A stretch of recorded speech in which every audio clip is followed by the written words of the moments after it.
The Lord of the Rings was truly a silver screen phenomenon. 3 major epics released over the course of 3 years, culminating in an Oscar win for Best Picture and almost $3 billion at the worldwide box office. The trilogy also put Peter Jackson on the map and, like George Lucas decades earlier, made the special effects guru flush enough with cash to take his digital effects house, Weta Workshop, to the next level. Now, also like Lucas, Jackson is returning to the trilogy that made him famous with The Hobbit, a set of prequels to be released in 2 parts, first in December 2012 and the second in December 2013. Is it a love for the material that drives Jackson to return, or Gollum levels of greed and anxiety considering how Jackson's career has floundered post-Lord of the Rings? Regardless, fans are pumped. So as we await another trip to Middle-earth, here are some movies you might want to rent to set the mood. First up, there's the obvious. Check out the Lord of the Rings trilogy, all 9+ hours, or, if you really want to know your stuff, all 12 hours of the special extended edition. Pretty much the entire cast is returning, yet we have 2 new leads to acquaint ourselves with. Martin Freeman will play the younger version of Bilbo Baggins, the Hobbit of the Hobbit. Freeman is known for his work on the BBC, most notably for playing Tim Canterbury on The Office, aka Jim for all you US fans. However, Freeman has recently won over new fans playing Dr. Watson on the BBC's updated version of Sherlock Holmes.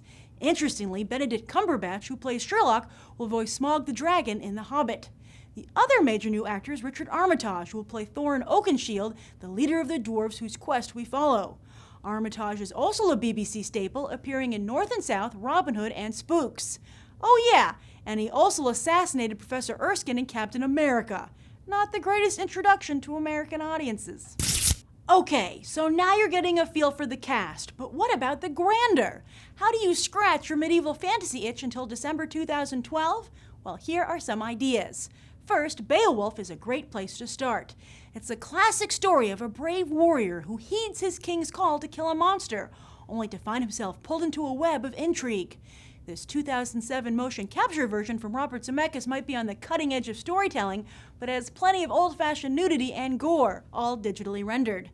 But if you're more interested in pure fantasy, Jim Henson's The Dark Crystal offers plenty of it, and it's good and dark to boot. Like The Lord of the Rings and The Hobbit, The Dark Crystal is also a quest movie that takes place in another realm. Now, if you crave real-life actors over digital animation and puppetry, consider Braveheart.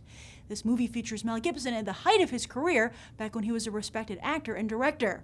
The epic film tells the true story of Sir William Wallace, who fought for Scottish independence, and it won 5 Academy Awards, including Best Picture and Best Director. But beware, it will make even the hardiest of you cry like a wee baby. If you don't feel like crying, you can also watch The Vikings. This 1958 film features Vikings in Technicolor and stars Kirk Douglas, Tony Curtis, and Janet Leigh. It's directed by Richard Fleischer, who also helmed 20,000 Leagues Under the Sea and Fantastic Voyage. Shot on location in Norway, The Vikings isn't the greatest movie ever made, but was a box office success, and certainly impressed me when I was a kid and my parents rented it for me. So while you're welcome to check out all of these movies and TV series, here is the official BTT countdown for The Hobbit. Number 1 is the Lord of the Rings trilogy, for obvious reasons. Number 2 is Sherlock, because you'll not only get a good feel for Martin Freeman as an actor, but it's also a brilliant update of the classic detective. Number 3 is North and South, because apparently Richard Armitage is so good in it, he crashed the show's message boards after the first episode aired, and has been compared to Colin Firth's heartthrob turn in Pride and Prejudice. But before you get too excited, ladies, remember he's playing a hairy dwarf in The Hobbit. Number 4 is The Dark Crystal, as the 1980s was a great time for the fantasy film, and this entry is one of its best examples. Then, for number 5, while I do have fond memories of the Vikings, I'm going to have to go with Braveheart.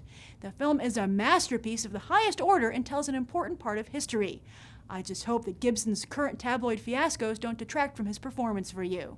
And there you have it, 5 movies to tide you over until The Hobbit. Enjoy.